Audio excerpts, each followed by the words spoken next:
commencer le 3e épisode de notre série et avant-dernier épisode pour essayer de présenter quelques-uns des éléments qui sont au cœur de ce que j'essaye de développer dans mon dernier livre « Comment rester serein quand tout s'effondre ». Peut-être il est bien, pour ceux qui auraient manqué les 3 épisodes, que je fasse un rapide résumé. Je crois l'essentiel de ce qui me semble important aujourd'hui de dire,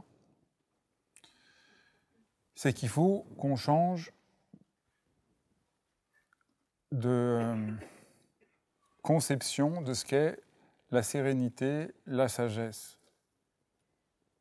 Que notre logiciel nous entraîne dans une situation intenable et extrêmement malheureuse parce qu'elle nous enferme. Et le modèle qu'on nous présente de la sagesse, c'est quelque chose d'irréalisable. C'est un rêve que personne ne pourra jamais atteindre. C'est l'idée qu'on devrait être calme, détendu, qu'on devrait être comme un canard qui laisse l'eau passer sur ses plumes, que être serein, c'est trouver un truc pour ne pas être atteint par ce qui se passe. Et ça, c'est la grande, grande erreur. Et on a ça un peu partout. On a ce logiciel erroné dans de nombreuses traditions spirituelles, dans lesquelles on parle, qui ne sont pas des vraies traditions. Enfin, à la vie, il y a une sorte de mésentente sur le sens profond des traditions spirituelles dans lesquelles on parle de l'idée qu'il faudrait être dans le détachement, dans une indifférence, qu'il faudrait être sans passion. Et ça, c'est un côté, ça nous fait perdre pied, et c'est extrêmement en réalité douloureux parce que personne n'y arrivera jamais. Personne ne sera jamais... Ou alors, si quelqu'un est réussi, c'est au prix d'un sacrifice profond de son humanité. Et ce modèle-là fait que quand on a peur, quand on a mal, quand on est inquiet, quand la terre tremble et qu'on ne sait pas, on a l'impression que c'est un échec. Alors que dans la vie, au contraire, les moments de difficulté sont des occasions de rebondir, d'inventer de nouveaux chemins, de revenir à l'essentiel, et que la vraie sagesse, la vraie sérénité, le vrai sens d'une parole spirituelle authentique, c'est exactement l'inverse de ce rêve, c'est de nous apprendre au contraire à avoir moins peur de la réalité, sentir qu'on a des capacités en nous de la transformer, qu'on n'est pas démunis, que la réalité demande de l'attention, de la tendresse, de l'intelligence, que ces qualités, nous les avons en nous. Donc le paradoxe, c'est que le logiciel sur la sagesse qu'on nous présente nous rend extrêmement à la fois malheureux parce qu'on n'y arrive pas et impuissants. Présenté comme modèle, soyez détachés de tout,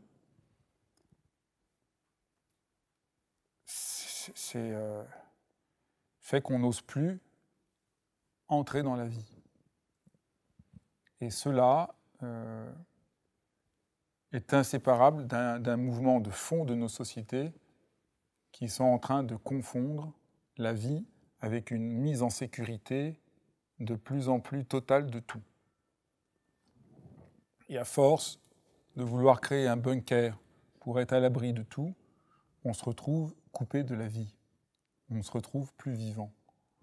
Et la vie, et la sagesse, le logiciel qu'il faudrait trouver, le nouveau paradigme qu'il faudrait trouver, l'autre entente de sagesse que je voudrais promouvoir, c'est exactement le contraire, c'est une entente d'une sagesse dynamique, d'une sagesse dans laquelle on ne refuse pas le jeu des polarités, dans lequel la vie est faite d'ombre et de lumière. Et les ombres sont importantes.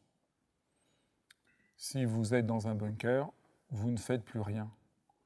Et dans la vie, le fait de faire, d'entrer dans ce qu'on... d'explorer le monde, rend incroyablement heureux. Et ce qui rend heureux les gens, c'est de faire les choses. Je donne souvent cet exemple de la natation. Quand un enfant apprend à nager, si on lui dit qu'il faut qu'il soit serein et dans le détachement, eh ben, il ne va jamais apprendre à nager. Parce qu'on le met dans l'eau et il va avoir très peur. Et pour apprendre un enfant à nager, il faut lui montrer que c'est normal qu'il a peur, mais qu'il peut apprendre. Et qu'en apprenant, il va réussir à transcender sa peur. Il ne va pas transcender sa peur parce qu'on lui donne des conseils de bien-être, mais il va transcender sa peur parce qu'il va apprendre à nager. Et au début, il croit qu'il ne peut pas, et à force de réussir à nager, il peut. Il n'y a pas besoin de le convaincre, il y a besoin de lui montrer comment on fait. Et en lui montrant comment il fait, il prend confiance. Et ça, c'est ça que je voudrais essayer de développer. C'est cette extraordinaire sagesse qui vient de l'engagement dans la vie, de l'engagement dans le réel, de la relation avec les autres, de l'entrée dans le monde. Et pas cette sagesse qui est complètement... au fond, cette sagesse du détachement est extraordinairement égocentrique. Elle est fermée, elle est égocentrique, elle est culpabilisante et elle ne nous apprend pas. C'est très important, elle ne nous apprend pas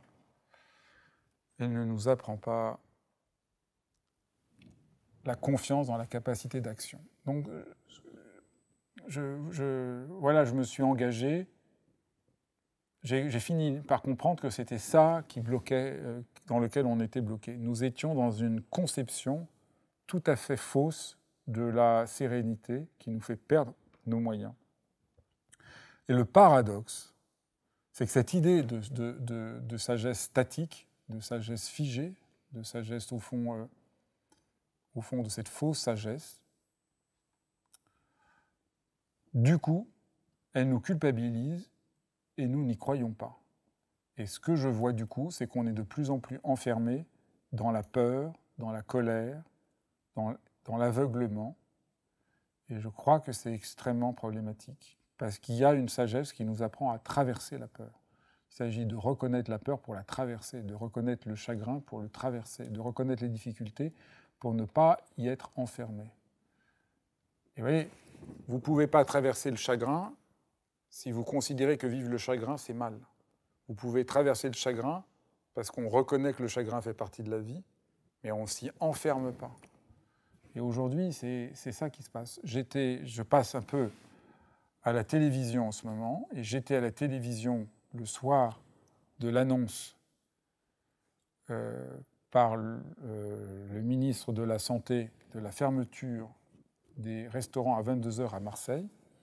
Et j'étais dans le studio, et à ma surprise, on donne le micro à un restaurateur. Alors, qu'est-ce que vous pensez des annonces ? Ah, je suis très en colère, je suis vraiment très en colère, c'est bien, d'accord. Et vous ? Ah bah moi je suis très en colère, c'est la catastrophe. Et vous ? Comme s'il fallait enfermer les gens dans leur ressenti immédiat.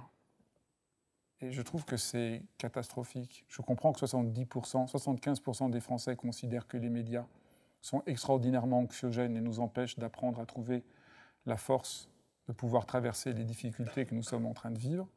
Et on voit bien, c'est absurde.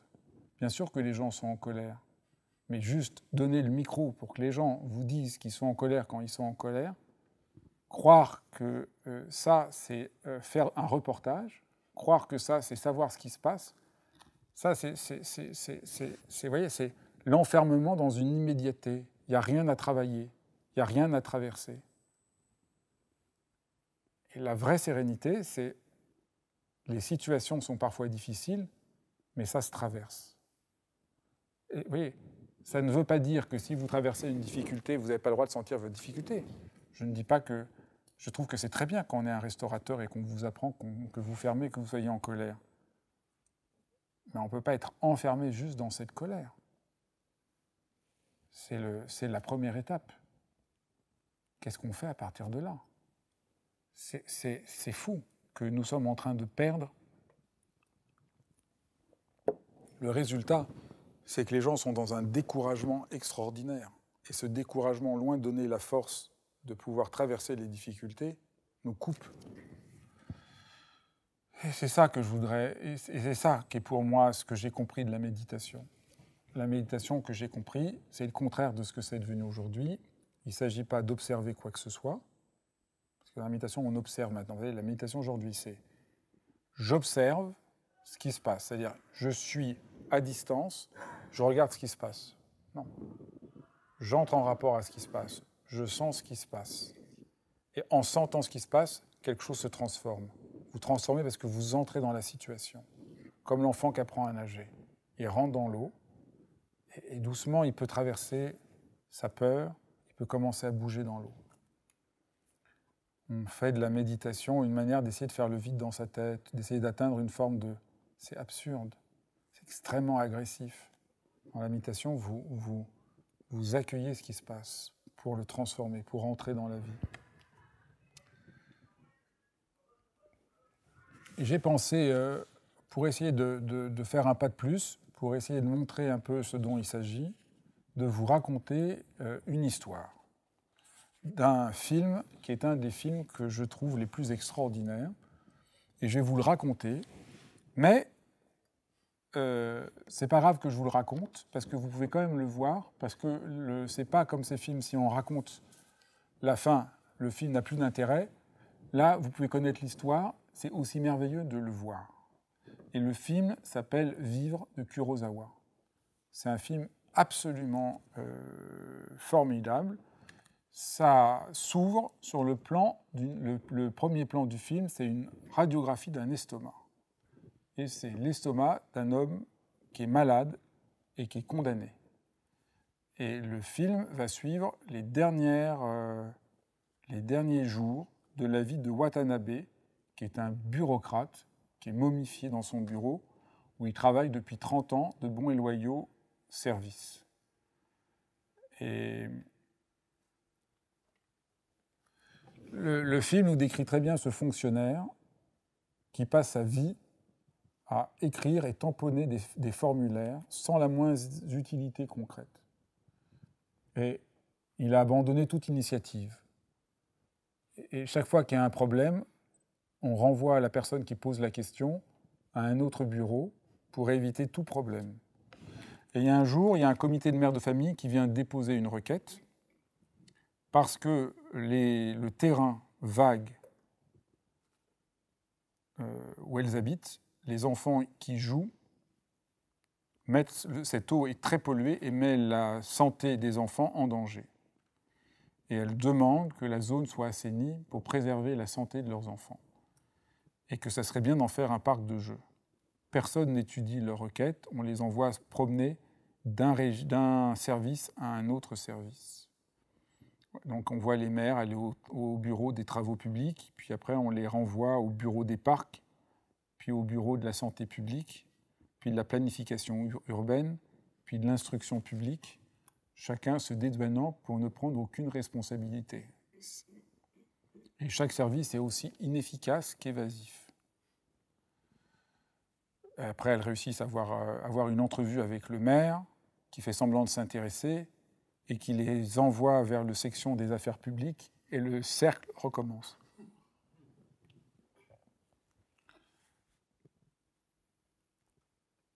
Et puis, M. Watanabe se rend dans l'hôpital parce qu'il a de plus en plus mal au ventre, et il décrit les symptômes. Non, et il y a un patient qui est là, qui lui décrit les symptômes, en lui disant que ça, c'est un cancer mortel, et que s'il a un cancer mortel, il va voir le médecin. Le médecin va pas lui dire la vérité, et va dénier la gravité de sa maladie. Et c'est exactement ce qui se passe. Et donc, M. Watanabe comprend qu'il va mourir, qu'il a un cancer. Il rentre chez lui, il est absolument abattu, et donc il est dans le salon, il n'a pas allumé la lumière, il est abattu. Et il surprend à ce moment-là une conversation entre son fils et sa belle-fille, en train de parler de comment ils pourront récupérer les économies du père quand il va enfin mourir. ce qui accentue encore son désespoir. Et là, M. Watanabe se rend compte qu'il n'a pas vécu, qu'il est momifié. Et il décide d'essayer de vivre. Et alors d'abord, il a la première idée qu'on a aujourd'hui dans notre société. Qu'est-ce que c'est vivre? Et donc, il décide de dépenser un peu son argent et de faire la fête. Mais comme il n'a aucune idée de comment on fait, il est un peu perdu. Et il finit par rencontrer quelqu'un qui l'emmène faire la fête.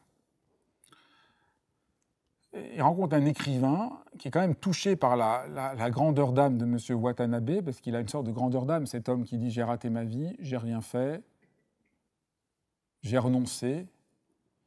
Et alors, il essaye donc il va partout essayer de se divertir, de vivre. Et là, le film est extraordinaire parce que il essaye, mais ça ne change rien à sa détresse. Et puis il rencontre par hasard mademoiselle Odagiri, qui est une jeune employée de son service, qui a besoin absolument de le voir pour qu'il pose enfin son cachet, pour qu'elle puisse démissionner parce qu'elle a trouvé un autre boulot. Et elle veut absolument sortir de la bureaucratie. Et M. Watanabe est complètement bouleversé de voir cette jeune fille aussi vivante. Et là, c'est vraiment extraordinaire. Donc il demande, il invite, et il devient un peu collant. Il a envie de passer du temps avec elle. Et elle ne comprend absolument pas ce qui se passe. Elle est un peu étonnée de ce vieil homme qui... Au début, elle lui apprend qu'elle a donné un surnom à tous les gens dans le bureau. Alors elle donne le surnom, c'est très drôle, et lui, elle l'appelait la momie. Elle regrette parce qu'elle voit qu'il est tellement touchant. Mais M. Watanabe trouve oui, c'est ça, il est devenu une momie. Il a vécu toute sa vie comme un cadavre ambulant. Et son fils et sa belle-fille le voient avec cette jeune femme et pensent que c'est sa maîtresse. C'est tragique. Et à un moment, dans un repas, le père va pour leur dire qu'il va mourir. Ils ne veulent pas l'écouter. Ils lui disent qu'ils ne veulent pas savoir. Et il comprend l'isolement complet dans lequel il est. Et c'est très intéressant parce que personne ne comprend qu'un être humain a envie de redevenir humain. Et puis, à un moment, donc mademoiselle Odagiri, elle est un peu mal à l'aise de ces rencontres. Donc il finit par lui avouer qu'il va mourir, qu'il a sa maladie, et qu'au moins, quand il est avec elle, il sent de la vitalité. Et que c'est pas qu'il a envie de coucher avec elle, enfin il dit pas comme ça parce qu'on est au Japon dans les années 60, mais enfin en gros c'est ce qu'il lui dit, c'est pas qu'il a envie de coucher avec elle ou je ne sais quoi, c'est juste qu'elle est vivante. Et là elle lui dit mais quel est ton secret? Pourquoi tu es si joyeuse et si vivante? Elle dit mais je fais rien de spécial. Et elle a un petit lapin en peluche et elle lui dit je fabrique des jouets pour les enfants. Et j'ai l'impression d'apporter de la joie à tous les enfants, d'être l'ami de tous les enfants et que mon travail fait du bien à tous les enfants. À la différence de l'administration où on ne fait rien. On perd son temps et on prend celui des autres. Et M. Watanabe, là, il regarde le petit lapin, il a un moment d'hésitation, il dit « Mais est-ce que moi, je ne peux pas faire ça ?» Et là, il a une illumination. Il se dit « Même dans mon bureau, je peux faire quelque chose. » Et là, il comprend que même dans le bureau, il va faire quelque chose. Le film, il y a une ellipse, et on se retrouve à l'enterrement de M. Watanabe. On a la cérémonie funéraire, et on a le fils et la belle-fille qui n'ont rien compris à rien, qui ne savent rien. On a l'ensemble, le maire et tous les gens du bureau qui parlent. Et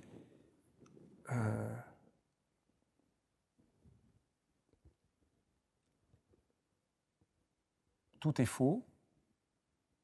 Et quelqu'un dit quand même, mais il a quand même fait un truc incroyable, ce M. Watanabe. Il a réussi à construire le jardin pour les enfants. Et on va voir par flashback comment M. Watanabe, pendant les 3 derniers mois de sa vie, va réussir à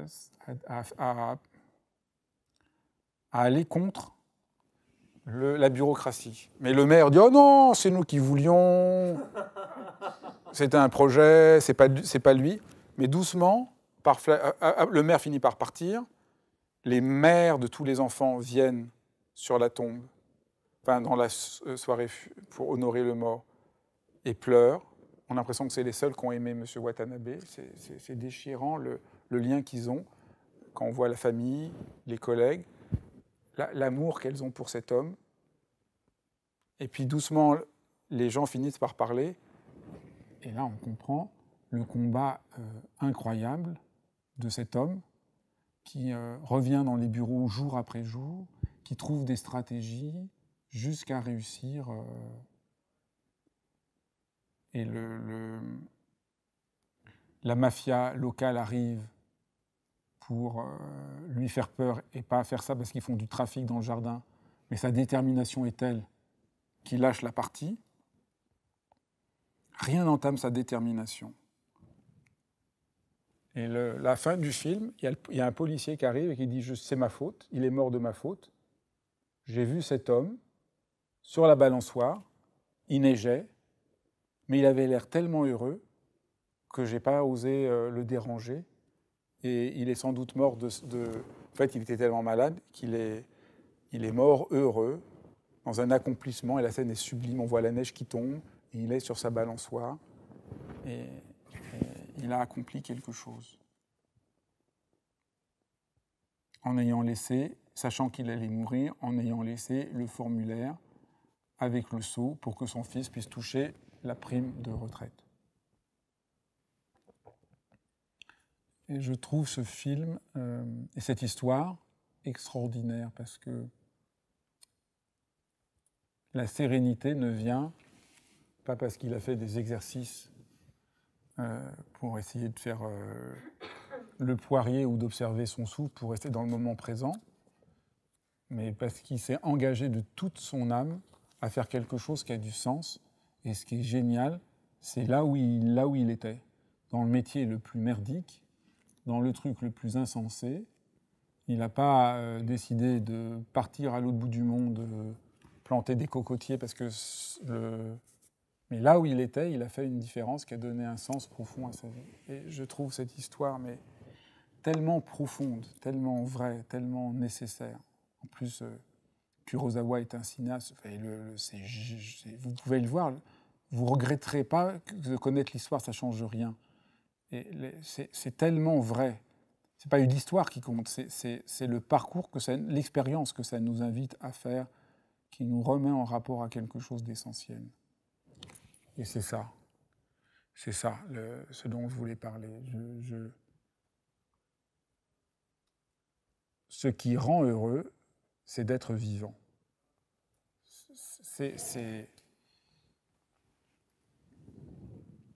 Et on est vivant en partant de là où l'on est. Je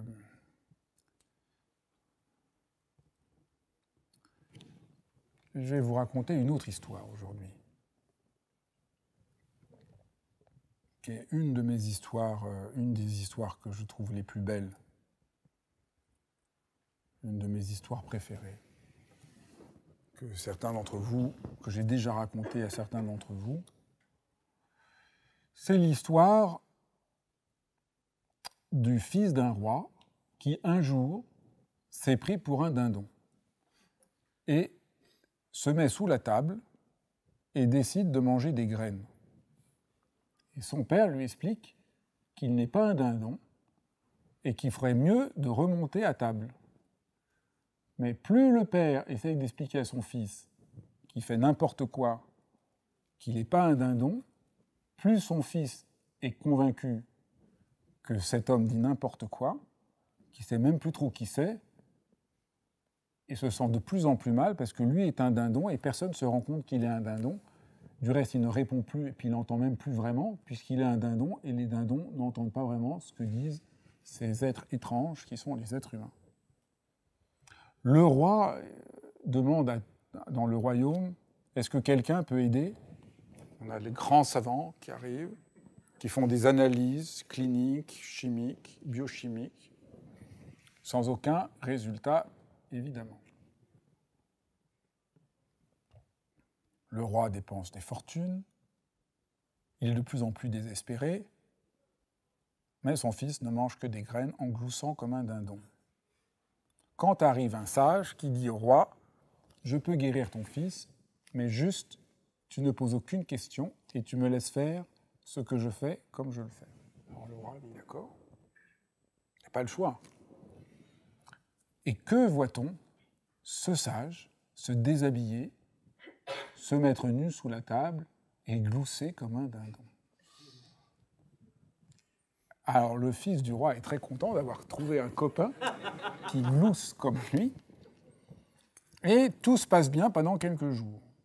Et puis après quelques jours, le sage demande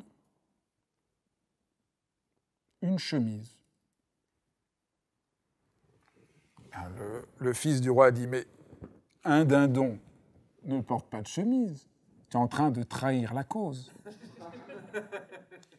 Et le sage lui répond « Mais qu'est-ce qui te fait croire qu'un dindon ne peut pas porter une chemise? On peut très bien être un dindon portant une chemise. » L'argument convainc le fils du roi qui porte une chemise. Et puis, le lendemain, un caleçon. Et le lendemain, un pantalon. Et après, des chaussettes. Et il reste sous la table, habillé, à glousser. Puis après quelque temps, le sage demande à manger autre chose que des graines. Alors là, le fils du roi dit « Ah non, un dindon mange des graines. » Et le sage lui dit « Mais qu'est-ce qui te fait croire qu'un dindon ne peut pas aussi, de temps en temps, manger autre chose que des graines, et puis tu vois, au fond, c'est assez bon. » Et le fils du roi trouve au fond que c'est pas mauvais de manger autre chose. Et puis, quelque temps plus tard, le sage s'assoit à table, et le fils du roi s'assoit à table, et doucement, il redevient le prince qu'il était. Et j'aime énormément cette histoire. Je trouve qu'elle est pleine de sagesse, parce que le sage ne se moque pas du dindon. Il ne lui dit pas que le dindon est vraiment trop con d'être un dindon et qu'il n'est pas un dindon. Il n'essaye pas de le convaincre. Il lui apprend à être fort. Il lui apprend à trouver une forme de confiance qu'il avait perdue. Il lui apprend à grandir. Il lui montre le travail d'une vie. Et je crois que c'est ça. On n'est jamais enfermé dans son histoire. On peut toujours grandir. Et au fond, on est tous comme le dindon. C'est nous, le dindon. On est tous comme des dindons.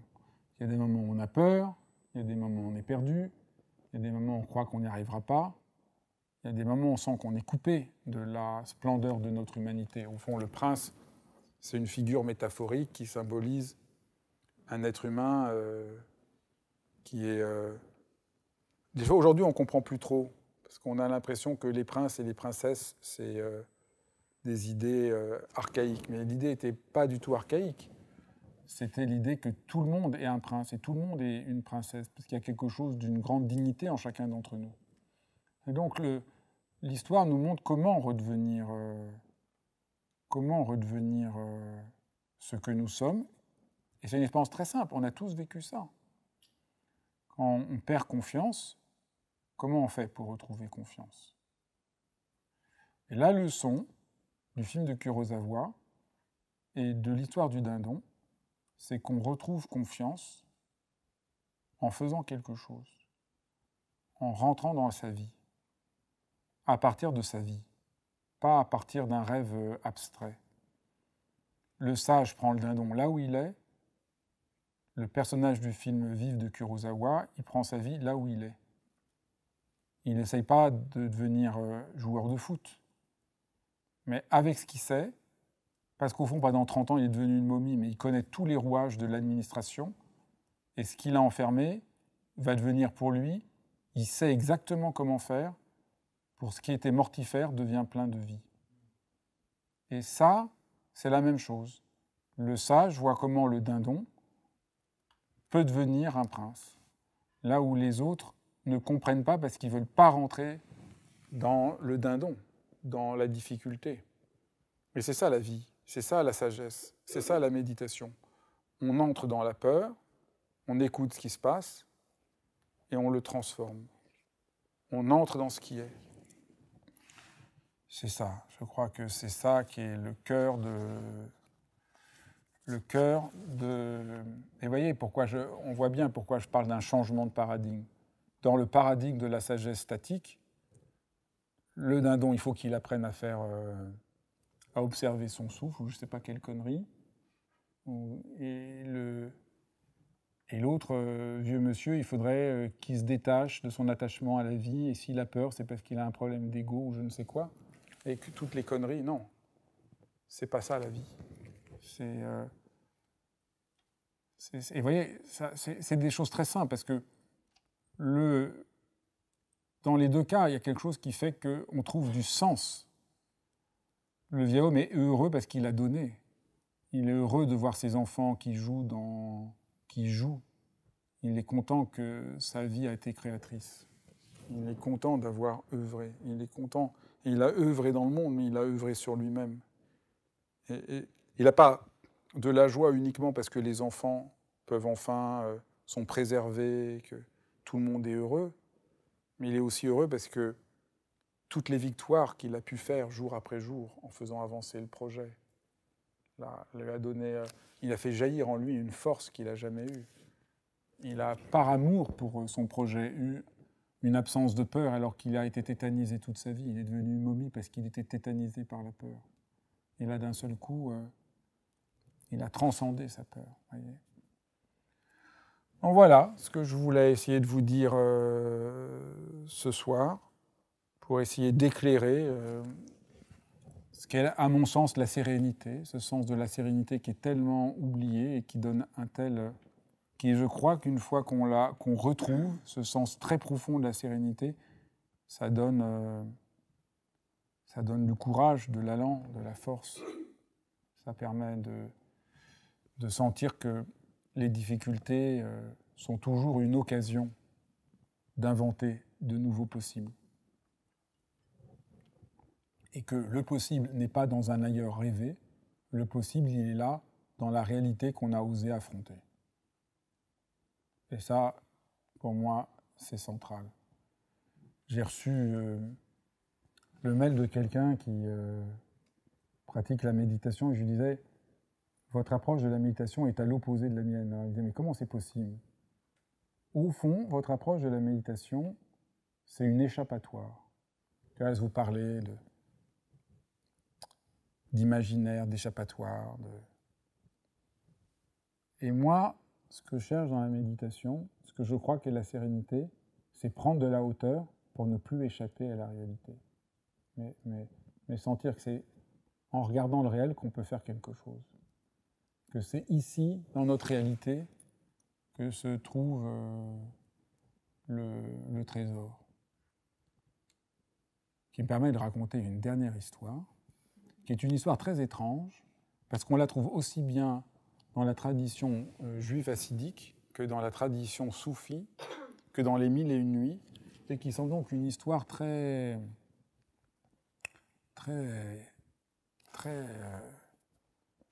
qui a traversé les pays, les continents, les siècles. Et vous la connaissez tous parce que c'est une histoire les plus connues. C'est l'histoire de cet homme très pauvre qui est très pauvre, qui a un tout petit champ. Alors, on va la faire en Syrie. On va faire une histoire soufie. Il est en Syrie. Bagdad, c'est en Syrie? Non. En Irak. Il est en Irak. Et il est... mais il y a très très très longtemps. Et dans les contes des 1001 nuits, ils vont toujours à Bagdad, donc on va faire ça. Et il fait un rêve qu'à Bagdad, il y a un pont, et il voit le pont très très très clairement, Et il prend une pelle, il creuse, et sous l'arche d'un pont, sous le pilier d'un pont, il trouve un trésor. Et il raconte son rêve à sa femme. Et il dit, il faut que j'aille à Bagdad. Enfin, il fait ce rêve, il raconte ça à sa femme. Sa femme dit, si on écoute les rêves. Il dit, je sens qu'il faut que j'y aille. Elle dit, non, non, non, tu dois t'occuper du champ. Et donc, il renonce. Un jour, 2 jours. Et le 3e jour, il dit, il revient à la charge. Il dit, il faut que j'y aille. Je sens, le rêve est tellement fort que peut-être je perds mon temps. C'est un long voyage, c'est 1 mois de voyage pour aller à Bagdad. Mais laisse-moi partir pour 2 mois. Peut-être c'est inutile, mais je regretterai toute ma vie de ne pas y être allé.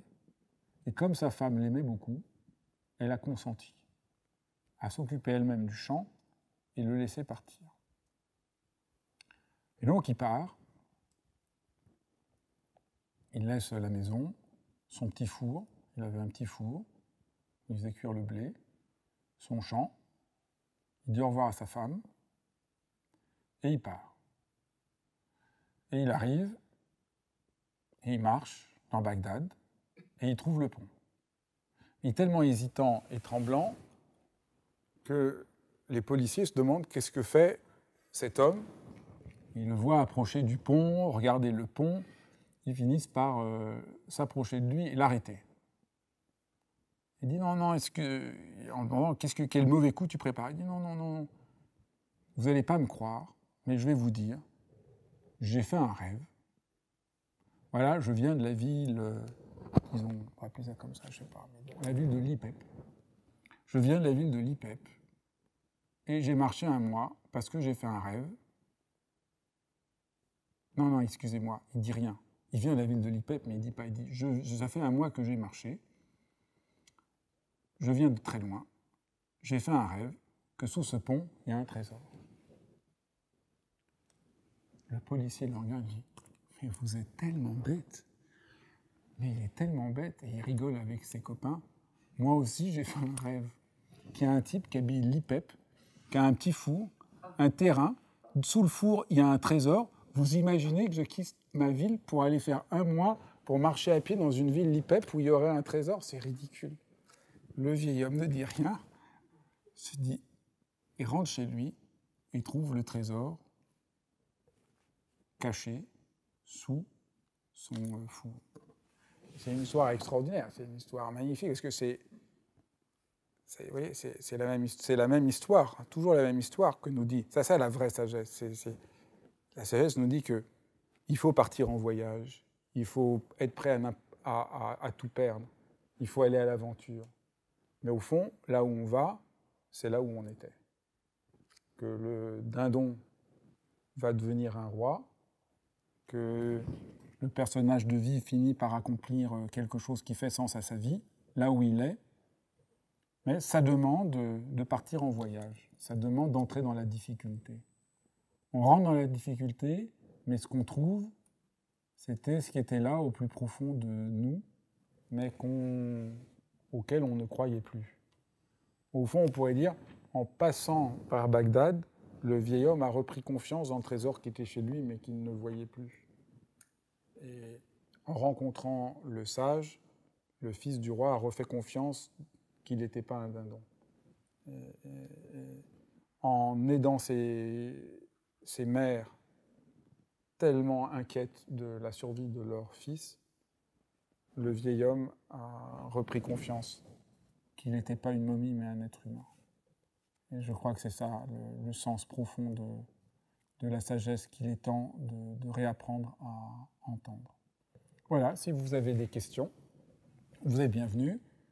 Que vous soyez ici à la Maison de la Méditation ou que vous soyez sur Internet ou dans les réseaux sociaux.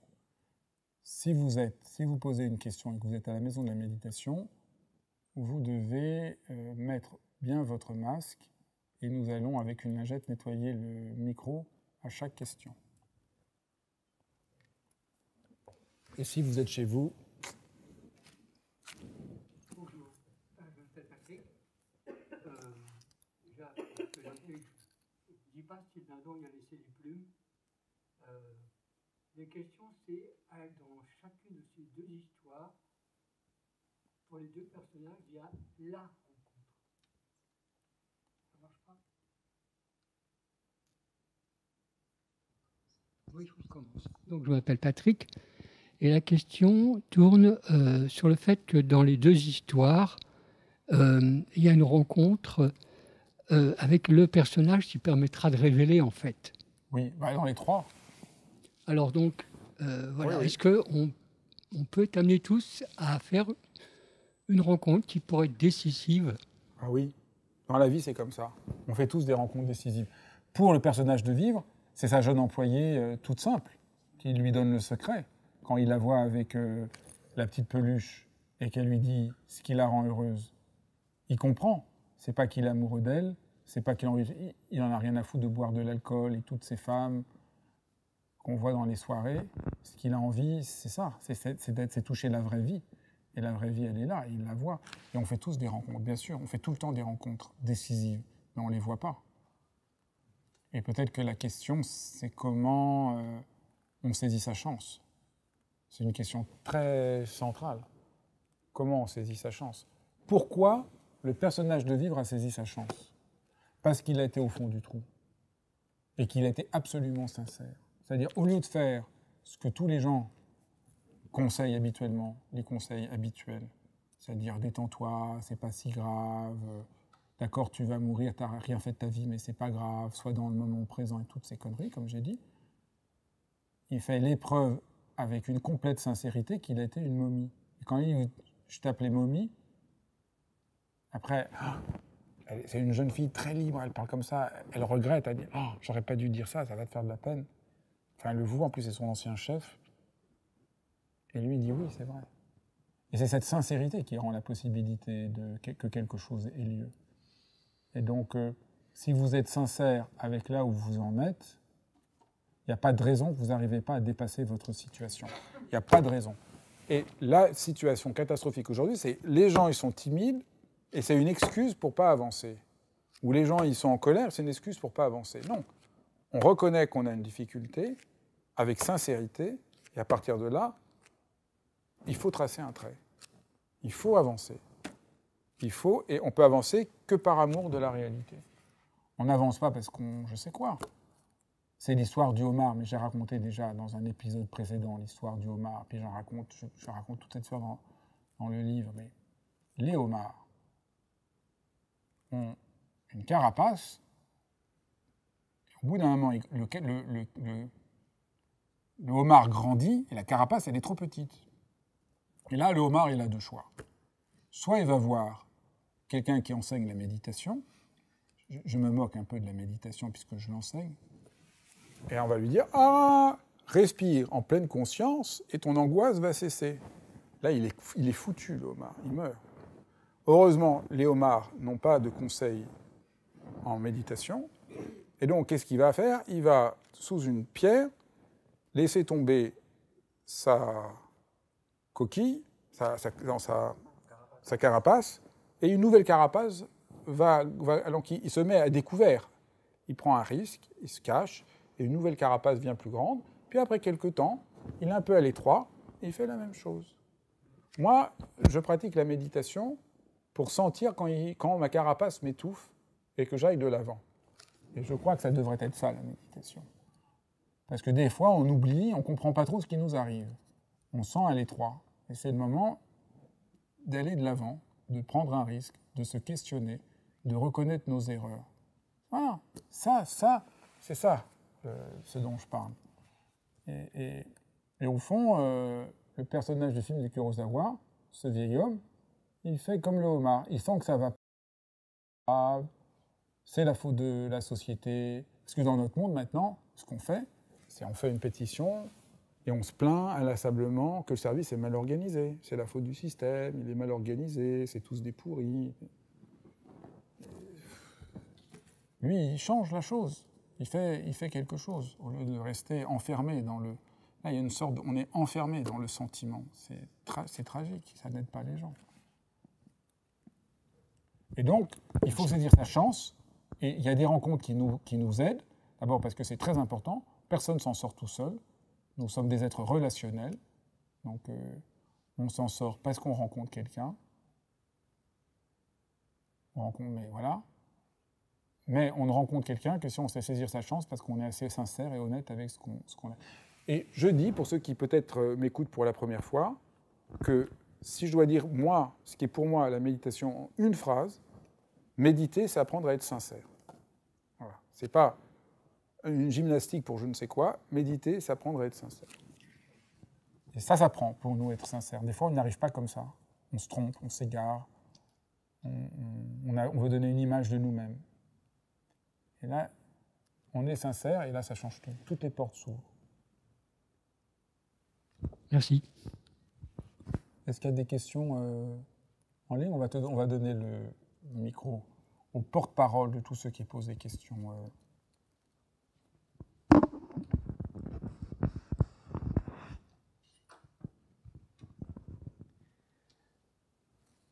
Bonsoir Fabrice.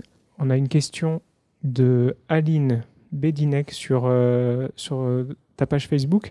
Donc Aline, elle dit « Parfois on fait une rencontre décisive, la mauvaise rencontre, une déception relationnelle qui peut aussi révéler notre vie intérieure. » Oui, parce que les accidents et les échecs ne sont pas un drame, ça peut être l'occasion de rebondir et de comprendre quelque chose. Donc, oui. C'est ça, rester serein quand tout s'effondre, c'est qu'on est serein parce on est prêt à travailler avec la réalité, avec ce qui se passe, au lieu d'être juste en colère contre la réalité. Donc oui, c'est tout à fait juste. Maintenant, l'art, c'est d'apprendre à ne pas saisir la main des mauvaises rencontres et saisir la main des bonnes rencontres. Et c'est très important. C'est un art très important. C'est quelque chose de très décisif. Et c'est pas facile. Mais ça, c'est très, très important. Et moi, je crois que la méditation aide énormément à ça. Elle aide à être davantage présent à ce qui se passe et donc de mieux voir ce qui va féconder la vie, ce qui va faire que notre vie est plus riche et ce qui, au contraire, est illusoire et va nous plomber. Et je crois excellent d'apprendre à développer un radar. Ça, c'est bien et ça, c'est pas bien. Et ce qui est bien, c'est pas ce qui me fait forcément plaisir, c'est pas ce qui est le plus confortable, mais je sens que ça avive la vie en moi. Et ça c'est tout à fait, ça c'est très important d'apprendre ça. Ce qui ne veut pas dire, comme dit Aline, que des échecs, des mauvaises rencontres, des déceptions peuvent pas nous apprendre et nous construire, mais il n'en faut pas trop quand même. Il y a une autre question ? Est-ce qu'il y a une autre question dans la salle ? Simplement le nom du film. Vivre. Vivre. Kurosawa. Fantastique. Mais fantastique. C'est un des films les plus en lien avec ce que je comprends de la vie. Mais Kurosawa, c'est fantastique. Eh bien, s'il n'y a pas d'autres questions, eh bien, nous allons clore pour aujourd'hui et nous nous retrouvons mercredi prochain pour le 4e épisode et dernier épisode. Tu voulais poser une question ? Vas-y.